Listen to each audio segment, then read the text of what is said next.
നമസ്കാരം. സംസ്ഥാന സർക്കാരിൽ ജോലി ചെയ്യുന്ന ജീവനക്കാർക്കായി സംസ്ഥാനത്ത് 8ഓളം പ്രോവിഡന്റ് ഫണ്ട് പദ്ധതികളുണ്ട്. General provident fund, GPF, KSE PF, higher secondary ടീച്ചേഴ്സിനായിട്ടുള്ള PF, അങ്ങനെ 8ഓളം പ്രോവിഡന്റ് ഫണ്ട് പദ്ധതികളാണ് ഈ സംസ്ഥാനത്തുള്ളത്. പ്രോവിഡന്റ് ഫണ്ടിനെ സംബന്ധിച്ച് അത്യാവശ്യം ജീവനക്കാർ അറിഞ്ഞിരിക്കേണ്ട കാര്യങ്ങളെക്കുറിച്ചാണ് ഇന്നത്തെ എപ്പിസോഡിൽ വിവരിക്കുന്നത്. ഇങ്ങനെയുള്ള വിവരങ്ങൾ ലഭിക്കുവാനായിട്ട് സിബിച്ചൻ കുരുള എന്നുള്ള ചാനൽ ഉടനെ തന്നെ സബ്സ്ക്രൈബ് ചെയ്യുക. സർവീസിൽ കയറി 1 വർഷത്തിനകം PF അംഗത്വം എടുത്തിരിക്കണം. അതോടൊപ്പം തന്നെ ഓരോ മാസവും ശമ്പളത്തിൽ നിന്നും എത്രയാണ് ഏറ്റവും കുറഞ്ഞത് അടയ്ക്കേണ്ടത്, മാക്സിമം എത്രയാണ് അടയ്ക്കേണ്ടത്, അടിസ്ഥാന ശമ്പളത്തിന്റെ 6% കുറയാത്ത തുക ഓരോ മാസവും ശമ്പളത്തിൽ നിന്നും അടച്ചിരിക്കണം. അടിസ്ഥാന ശമ്പളത്തിന്റെ മാത്രം, ബേസിക് പേയുടെ മാത്രം, HRA വേണ്ട, DA വേണ്ട. പരമാവധി എത്ര അടയ്ക്കാന്ന് വെച്ചാൽ ഒരു ജീവനക്കാരന്റെ ബേസിക് പേ എത്രയാണോ അത്ര മാത്രം മുഴുവനായിട്ട് വേണമെങ്കിൽ PF സബ്സ്ക്രിപ്ഷനായിട്ട് ഓരോ മാസവും അടയ്ക്കാം. DA അടയ്ക്കാൻ പാടില്ല, HRA അടയ്ക്കാനായിട്ട് പാടില്ല.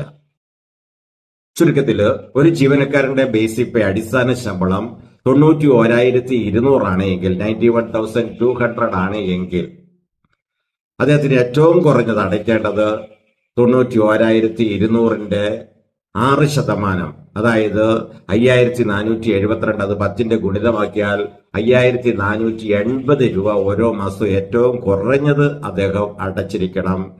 എന്നാൽ എത്ര വരെ അടയ്ക്കാം, പരമാവധി എത്ര വരെ അടയ്ക്കാമെന്ന് ചോദിച്ചാൽ അദ്ദേഹത്തിന്റെ ബേസിക് പേ 91,200 ആണ്. ആ 91,200 വരെ ഓരോ മാസവും അടയ്ക്കാം.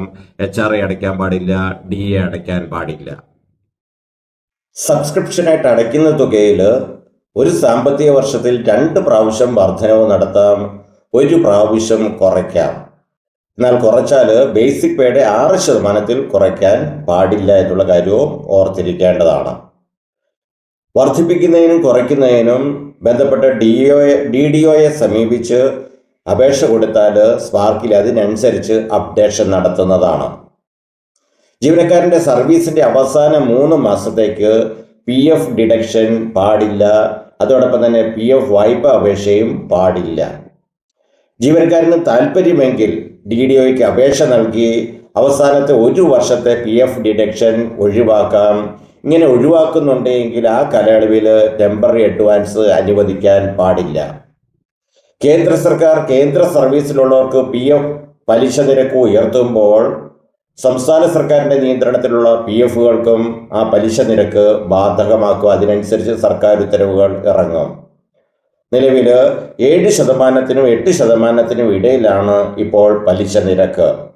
ഓരോ സാമ്പത്തിക വർഷം അവസാനിക്കുമ്പോഴും ഇൻട്രസ്റ്റ് ഉൾപ്പെടെയുള്ള അക്കൗണ്ട് ബാലൻസിന്റെ ക്രെഡിറ്റ് കാർഡ് ഇഷ്യൂ ചെയ്യുന്നതാണ്.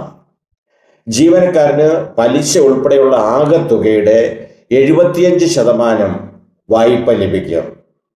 വായ്പകൾ 2 വിധമാണ്: temporary advance TA, non refundable advance NRA. TA ആണ് എടുക്കുന്നതെങ്കിൽ, ടെമ്പററി അഡ്വാൻസ് ആണ് എടുക്കുന്നതെങ്കിൽ തിരിച്ചടവുണ്ട്.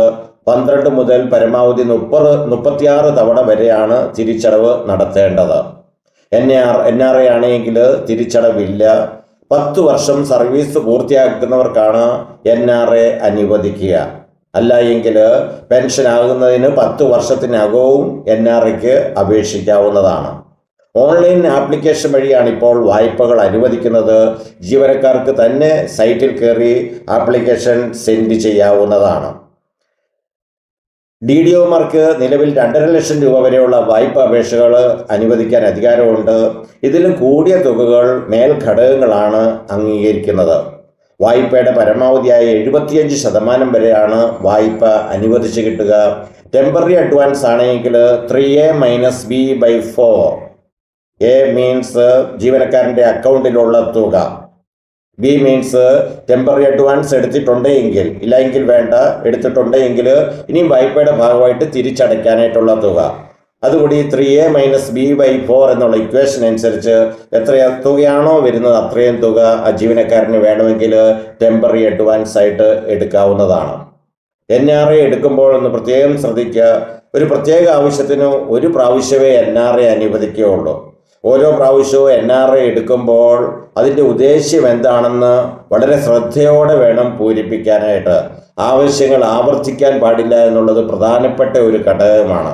NRIക്കും അക്കൗണ്ടിലുള്ള 75% വരെ NRI ആയിട്ട് നമുക്ക് ജീവനക്കാർക്ക് ലഭിക്കുന്നതാണ്, വായ്പയായിട്ട് ലഭിക്കുന്നതാണ്. ടെമ്പററി അഡ്വാൻസ് എടുത്ത ഒരാൾക്ക് അടുത്ത ടെമ്പററി അഡ്വാൻസ് എടുക്കണമെങ്കിൽ 6 മാസം കഴിയണം. NRI to NRI non refundable advance എടുത്തയാൾക്ക് വീണ്ടും ഒരു നോൺ റീഫണ്ടബിൾ അഡ്വാൻസ് എടുക്കണമെങ്കിൽ 4 മാസം കഴിയണം. Temporary advance to NRI temporary advance എടുത്തയാൾക്ക് നോൺ റീഫണ്ടബിൾ അഡ്വാൻസ് എടുക്കണമെങ്കിൽ 4 മാസം കഴിയണം.